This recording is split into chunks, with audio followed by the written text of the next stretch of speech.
Welcome to the market money magnet guys. आज है इस वीडियो में हम बात करने वाले हैं पेट्रोलियम कंपनियों के बारे में, जो कि हमें धमाकेदार गिरावट में देखने को मिल रहे हैं। कुछ तो मोर देन 1 और 2% की गिरावट में। तो इसके पीछे जो है दो मेन रीजंस है, हम वो दोनों को जानेंगे। सबसे पहले हम देख लेते हैं कौन सी कंपनियां हैं जो कि आज हमें गिरावट में देखने को मिल रही है।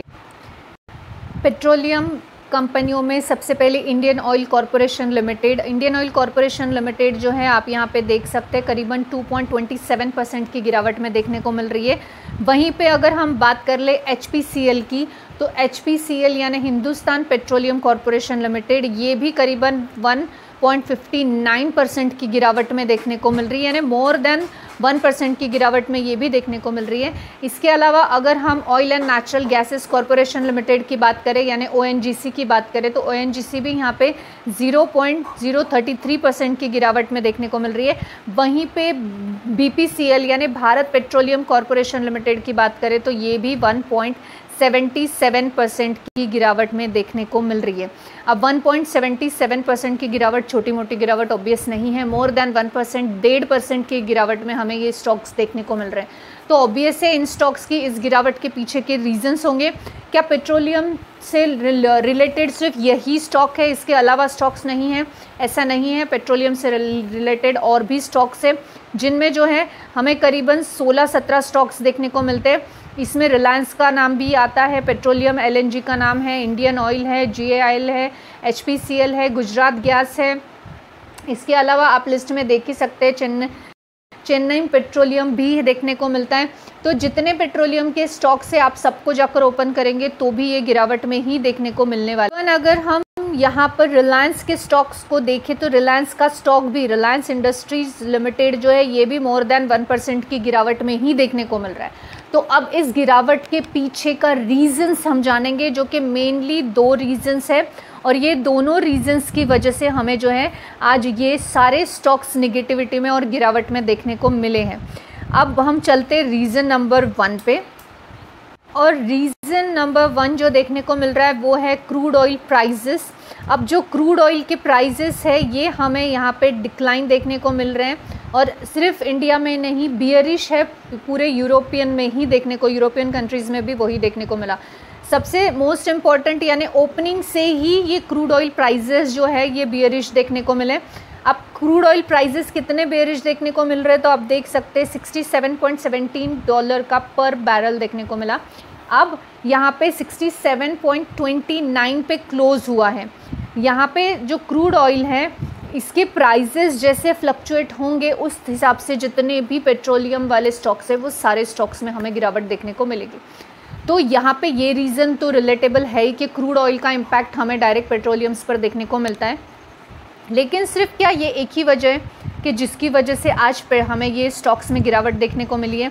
तो नहीं, ऐसा नहीं है। सेकंड एंड मोस्ट इम्पॉर्टेंट एक और वजह है, क्योंकि रिलायंस जैसा स्टॉक जो है, रिलायंस इंडस्ट्री, इसका भी एक मैक्सिमम पोर्शन जो है ये पेट्रोलियम से आता है। इसके रेवेन्यू का एक मैक्सिमम पोर्शन पेट्रोलियम से जनरेट होता है। तो जब ऐसे स्टॉक्स पर 1% की गिरावट है तो डेफिनेटली कुछ ना कुछ उसमें बात है। तो second and the most important reason जो कि इन गिरावट का मेन कारण रहा है, क्रूड ऑयल तो डेफिनेटली है, लेकिन उससे भी इम्पॉर्टेंट रीज़न रहा है वो है ministry of petroleum and gases. अब ministry of petroleum and natural gases जो है ये एक एजेंसी है, डेफिनेटली गवर्नमेंट ऑफ इंडिया के जुरिडिक्शन में आती है। हेडक्वार्टर इसका दिल्ली में देखने को मिलता है। तो इनकी तरफ से जो है पेट्रोलियम मंत्रालय की तरफ से MRSC पर सुझाव मंगाया गया है। अब आप सोचेंगे MRSC है क्या? तो यहाँ पे मैं आपको बता दूँ, जो ministry of petroleum and natural gases है, इन्होंने एक ड्राफ्ट तैयार किया है पेट्रोलियम नेचुरल गैसेस के रूल्स से रिलेटेड, और वो ड्राफ्ट जो है वो मॉडल रेवेन्यू शेयरिंग कॉन्ट्रैक्ट है, यानी MRSC, model revenue sharing contract. अब इस कॉन्ट्रैक्ट के तहत जो भी पेट्रोलियम से रिलेटेड कंपनियां हैं, इनको ministry of petroleum and natural gases के जो ड्राफ्ट तैयार हुआ है रूल्स का, ये ड्राफ्ट के अंडर कुछ रूल्स फॉलो करने पड़ेंगे। अब वो रूल्स जो क्या रहेंगे वो डेफिनेटली हमें वो पूरा ड्राफ्ट पढ़ने के बाद समझेंगे, जो कि अभी पब्लिकली अवेलेबल नहीं है। फिर भी प्राइस से रिलेटेड रहेंगे, स्टोरेज से रिलेटेड रह सकते हैं, उनके जो फाइनेंशियल से, उनके डिस्क्लोजर से रिलेटेड रह सकते हैं, मोस्ट इम्पॉर्टेंट यानी टैक्स से भी रिलेटेड रह सकते हैं। तो अब ये जो मॉडल रेवेन्यू शेयरिंग कॉन्ट्रैक्ट हैं MRSC, अब MRSC का जो रूल मॉड्यूल आने वाला है, सोशल मीडिया पे पोस्ट ये आज ही कल हुआ था, ये चीज़ ये इन्फॉर्म हुई थी, और ये चीज़ इन्फॉर्म, और वो भी यूनियन मिनिस्टर जो है पेट्रोलियम एंड नेचुरल गैसेस के हरदीप सिंह पुरी, इन्होंने इन्फॉर्म किया था थ्रू द सोशल मीडिया कि एक ऐसा ड्राफ्ट तैयार हुआ है रूल्स का जो कि सारे पेट्रोलियम से रिलेटेड इंडस्ट्री को एप्लीकेबल रहेगा। अब ये न्यूज़ के बाद यहाँ पे जितने भी पेट्रोलियम के स्टॉक्स थे, इन सब स्टॉक्स में हमें गिरावट देखने को मिली, इन सब में नेगेटिविटी देखने को मिली, क्योंकि रूल्स के अंडर क्या क्या आएगा ये उनके ऊपर रिस्ट्रिक्शन हो जाएगा। जो आज उनके प्राइस में जो है अपने मर्ज़ी से होते हैं, आप देखेंगे तो पेट्रोलियम के प्राइजेस हिंदुस्तान में जितने हैं शायद ही उतने किसी कंट्रीज़ में देखने को मिलते होंगे। तो ये सारे रूल्स पे रेगुलेशंस रखने के लिए ministry of petroleum and natural gases ने एक रूल ड्राफ्ट तैयार किया है। अब ये रूल ड्राफ्ट की जो न्यूज़ जो हरदीप सिंह पुरी हैं, इन्होंने जो पेट्रोलियम एंड नेचुरल गैसेस के इंडस्ट्री के यूनियन मिनिस्टर है, इन्होंने तो दे दी थी, और इतना इन्फॉर्म करने के बाद स्टॉक्स में गिरावट आई। लेकिन जो ministry of petroleum and natural gases है, इन्होंने MRSC पे सुझाव भी मांगा है। जो MRSC है यानी मॉड्यूल रेवेन्यू शेयरिंग कॉन्ट्रैक्ट है, इसके ऊपर सुझाव भी मंगवाया है कि आप लोगों के सुझाव आप दे सकते हैं कि ताकि हम उसमें से कुछ सुझाव को सिलेक्ट करके हो सकता है कि उसमें चेंजेस लेके आया जाए।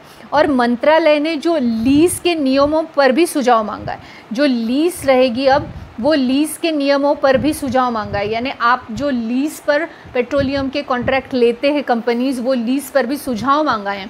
अब ये जो सुझाव नाम की चीज़ होती है, ये ज़रूरी नहीं होती कि उसमें वो चीज़ें मानी जाएगी। It may be it is considerable but that's not compulsory कि आपने जो सुझाव दिया है उसको एक्सेप्ट किया ही जाएगा। तो बेसिकली जो हम देख रहे हैं कि इंडियन ऑयल में या फिर HPCL में या ONGC में, BPCL में, रिलायंस में, इनमें जो निगेटिविटी है, इसके अलावा भी स्टॉक्स है, मैंने आपको लिस्ट दिखाई है, इन सब में निगेटिविटी के पीछे के मोस्टली ये 2 रीज़न्स रहे हैं, और ये दोनों रीज़न्स के चलते जो है ये पूरा जो स्टॉक है, बंच ऑफ स्टॉक आज हमें निगेटिविटी में देखने को मिला है। ये निगेटिविटी के पीछे के 2 रीज़न्स तो आप समझ ही गए, लेकिन क्या ये जो निगेटिविटी है ये इन स्टॉक में पेट्रोलियम के कंसिस्टेंट कंटिन्यू रहेगी? तो एक चीज़ तो मैं डेफिनेटली बताना चाहूँगी कि जो पेट्रोलियम मंत्रालय, इनकी तरफ से जो MRSC पर सुझाव मंगवाया गया है, इसकी जो रूल बुक आएगी उसमें क्या रूल्स आएंगे, उस हिसाब से हम ये चीज़ बोल सकते हैं कि इन स्टॉक पे किस तरह का असर देखने को मिल सकता है। क्या ये स्टॉक्स जो है क्रूड ऑयल के ऊपर सिर्फ इतना कंसिस्टेंसी से आगे भी गिरते रहेंगे? तो जी हाँ, क्रूड ऑयल का प्राइस जितना भी फ्लक्चुएट होगा उसका इम्पैक्ट हमें इन पे देखने को मिलेगा, लेकिन एक बड़ा झटका डेफिनेटली हम बोल सकते हैं कि पेट्रोलियम मंत्रालय की तरफ से पेट्रोलियम स्टॉक्स को हमें देखने को मिल सकता है, इंक्लूडिंग रिलायंस इंडस्ट्री।